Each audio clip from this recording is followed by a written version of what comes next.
Réduction des taxes d'importation sur plus de 2000 produits de base au Libéria. La mesure vise à combattre une inflation galopante.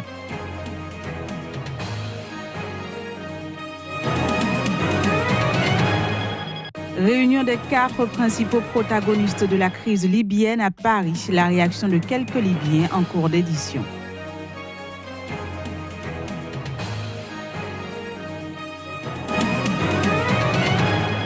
Puis, début du procès d'une responsable d'Amnesty International en France. Elle est jugée pour avoir aidé 2 émigrés guinéens.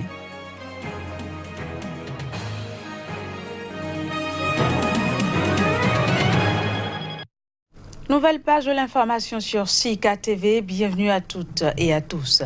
Au Libéria, le président George Weah a décidé de réduire les taxes d'importation sur plus de 2000 produits de base afin de combattre une inflation galopante. Selon un communiqué du ministère de l'Information, les taxes douanières vont baisser de 40 à 81% sur ces produits largement consommés par les Libériens. Les détails dans cet élément. Élu fin décembre sur un programme pro-pauvre, le président libérien George Weah a approuvé un nouveau plan qui réduit les taxes sur un grand nombre de marchandises importées sur le marché libérien. Les taxes douanières vont donc baisser de 40 à 81% sur plus de 2000 produits largement consommés par les Libériens. Les attaquants du PSG et du Milan AC avaient demandé à son administration fiscale de lui soumettre des propositions dans les 72 heures. Le président a par conséquent chargé le ministère du Commerce et de l'Industrie de mettre en œuvre d'urgence une réduction cohérente et proportionnelle des prix des produits concernés afin d'apporter un soulagement aux populations pauvres. George Weah, en succédant à Ellen Johnson Sirleaf le 22 janvier dernier, a pris la tête d'un pays en grande précarité financière et lourdement dépendant de l'aide internationale. Il est notamment confronté à la dépréciation de la monnaie locale qui rend les marchandises importées impayables pour beaucoup de Libériens. Peu après son accession au pouvoir, George Weah avait annoncé une réduction de son salaire et de ses primes de 25% et fait passer de 16 à 13 $ le prix du sac de 25 kg de riz, aliment de base au Libéria, entièrement importé. Le secrétaire général de l'ONU, Antonio Guterres, est arrivé mercredi à Mopti, dans le centre du Mali, au second jour de sa visite dans ce pays où les Nations Unies mènent actuellement leur plus périlleuse mission de paix. Le patron des Nations Unies a expliqué sa visite dans ce pays par sa volonté de passer la journée internationale des casques bleus le 29 mai avec les hommes et femmes courageux qui servent dans la mission des Nations Unies, MINUSMA. On fait le point. L'avion d'Antonio Guterres et sa délégation s'est posé ce mercredi peu avant 11h GMT à Mopti.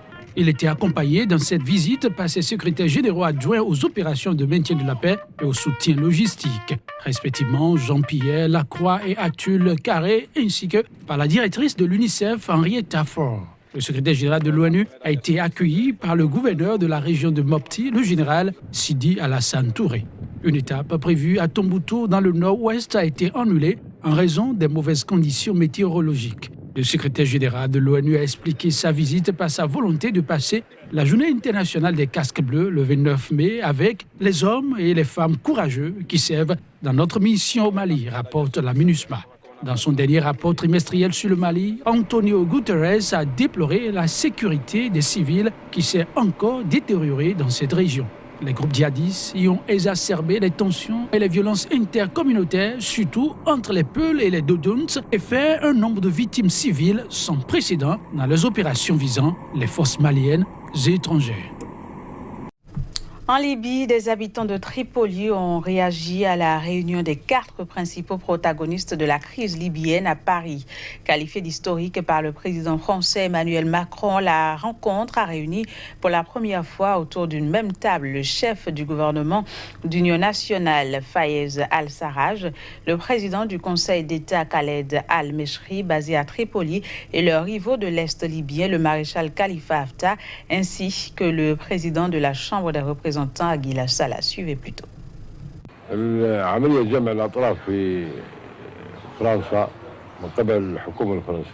Le fait de rassembler des protagonistes en France est un pas qu'on espère positif. Tout effort dans le but de réunifier les Libyens et quel que soit le pays ou l'organisation qui l'entreprend sera un effort reconnu.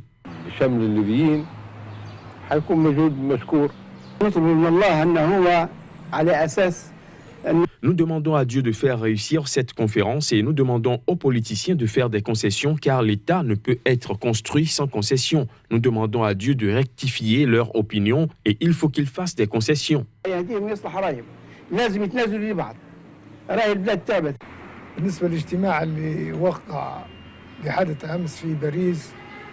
La réunion a été tenue sous les auspices d'Emmanuel Macron et on considère que cet homme est un homme bon qui sauvegarde les intérêts de la Libye et des Libyens plus que ceux qui se sont réunis avec lui. Les Libyens sont devenus comme des marionnettes qui sont manipulées par un groupe de politiciens de droite, de gauche, de l'Est et de l'Ouest. Au Zimbabwe, des réactions fusent après l'annonce de la date des prochaines élections générales. Le président Emmerson Mnangagwa a fixé cette date au 30 juillet prochain.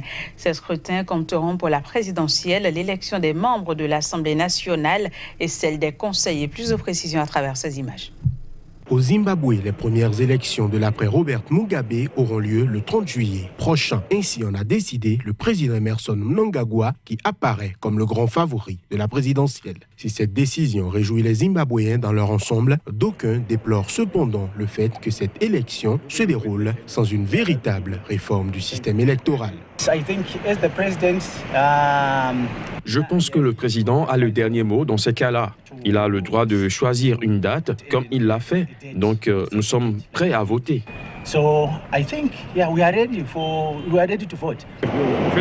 Premièrement, nous sommes battus pour le vote de la diaspora. Nous voulions la démilitarisation de la commission électorale. L'armée, les agents de sécurité ne devraient pas s'y mixer dans le processus électoral. Ils ont annoncé la date de l'élection trop tôt. À mon avis, les demandes de notre parti pour les réformes électorales n'ont pas été entendues. Donc cela n'a pas de sens. Sauf énorme surprise, Emmerson Mnangagwa devrait l'emporter et probablement dès le premier tour face à une opposition orpheline de son chef, Morgan Tsvangirai, décédé. En février dernier, son principal rival sera le nouveau patron du mouvement pour le changement démocratique, Nelson Chamisa, dont la formation est affaiblie par de profondes rivalités depuis la mort de l'opposant historique. Un éventuel second tour de la présidentielle a été programmé pour le 8 septembre. Au Soudan du Sud, ravagé depuis 4 ans et demi par la guerre civile et sa litanie d'atrocités, les handicapés font figure de parias, stigmatisés par le reste de la population et laissés à la seule affection de leurs parents. Beaucoup d'entre eux survivent à Juba, la capitale, dans un camp aussi congestionné que sordide, où s'entassent 7000 des plus de 4 millions de Sud-Soudanais déracinés par la guerre. Reportage. Omod James a 27 ans, il est aveugle et paralysé du côté gauche. En 2013, il a dû fuir les conflits interethniques dans sa ville de Bor, à 150 km au nord de Juba. C'est ici, dans ce camp de la capitale, qu'il est tombé malade. Quand je suis arrivé, j'allais bien. Je n'avais pas de problème. C'est quand je suis arrivé à Juba que je suis tombé malade et je ne comprends pas pourquoi. Maintenant, je ne peux plus marcher sans béquille. Tout ça m'est tombé dessus, ici, à Juba.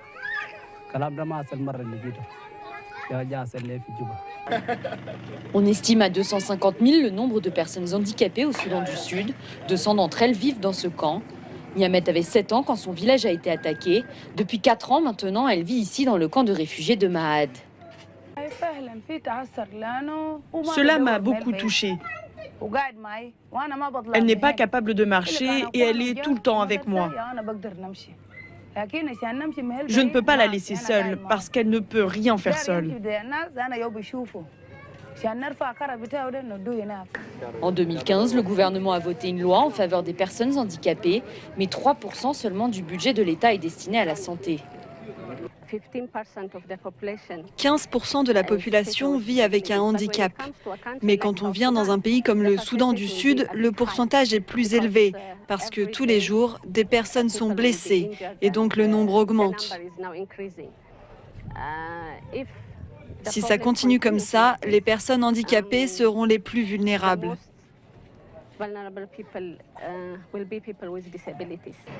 D'après la Croix-Rouge internationale, près de 50 000 personnes seraient aujourd'hui amputées dans le pays et les exactions liées au conflit ne cessent pas. Le procès d'une responsable d'Amnesty International s'ouvre à Nice, en France, ce jeudi. Les autorités lui reprochent d'avoir aidé l'été dernier 2 jeunes émigrés de Guinée refoulés de France en Italie, et ce malgré leur statut de mineurs isolés. On fait le point. Ce procès est une première en France. Reporté à 3 reprises, il doit juger Mathilde Landry, un membre d'Amnesty International et de l'Association nationale d'aide à la frontière pour les étrangers. Elle est jugée pour avoir aidé l'été dernier 2 jeunes immigrés de Guinée refoulés de France en Italie, malgré le statut de mineurs isolés.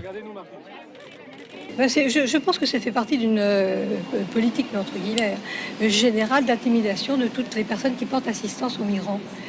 Voilà. Et c'est pour ça qu'au niveau du délit de solidarité, nous demandons que l'alignement pur et simple sur le droit international. Il y a beaucoup de suspicions qui portent sur, à mon avis, des élucubrations, excusez-moi, mais c'est comme ça que j'ai compris la chose.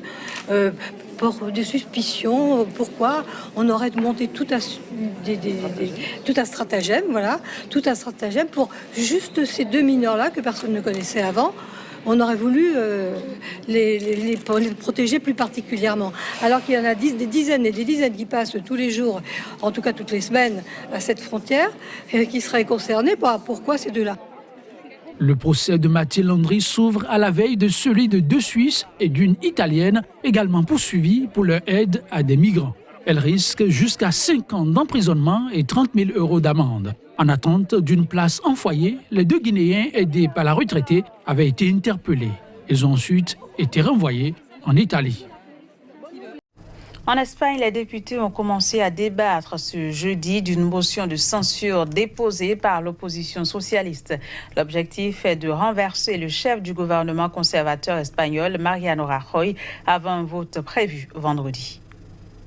La motion de censure destinée à renverser le chef du gouvernement conservateur espagnol, Mariano Rajoy, fait polémique au Parlement. Elle a été déposée vendredi dernier par le Parti socialiste, et ce, au lendemain de l'annonce de la condamnation du Parti populaire dans un procès pour corruption, une affaire appelée Gürtel en Espagne. Comme sur le budget la semaine dernière, le sort de Rajoy devrait encore une fois être suspendu à la décision du Parti nationaliste basque, qui n'a pas encore révélé sa position, mais pourrait donner ses voix au parti de Sánchez avec qui il gouverne le Pays basque. Le parti libéral Ciudadanos a refusé jusqu'à présent d'appuyer le parti de Sánchez, souhaitant des élections anticipées alors qu'il a le vent en poupe dans les sondages. Concrètement, si la motion réussit, Mariano Rajoy sera automatiquement destitué et Sánchez immédiatement investi chef du gouvernement. À l'inverse, si Rajoy, qui a écarté mercredi l'idée d'une démission, survit à la motion de censure, il en ressortirait de toute façon très affaibli, soulignent les analystes.